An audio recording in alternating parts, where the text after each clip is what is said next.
So in a large mixing bowl, I add 1 cup of plain flour, half a cup of firmly packed brown sugar, and 1 cup of desiccated coconut. And I'm going to use a whisk just to break these ingredients up and combine them together. Next, I have 125 grams of melted unsalted butter. I add this to the flour mix and I give it a good mix.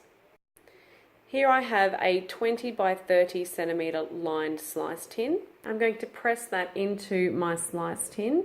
I'm going to bake it for about 15 minutes at 160 degrees. Meanwhile, in a small saucepan, I'm going to melt together 30 grams of butter, 2 generous tablespoons of golden syrup, and 1 tin of condensed milk. I'm going to give all these ingredients a good stir over a medium heat.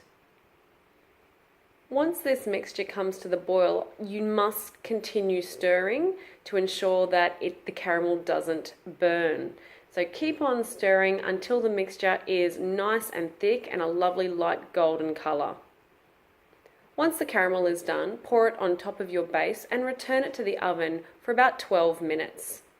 So here I have a clean and dry heat-proof bowl over a small saucepan of barely simmering water.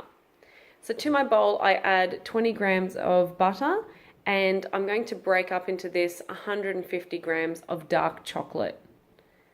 Stir these two ingredients together until it is nicely melted, nice and smooth. Once my slice is completely cool, I'm going to add my chocolate topping straight from the bowl and using my spatula to give it a nice finish on top. Now my slice is ready to refrigerate and then cut up into pieces and enjoy.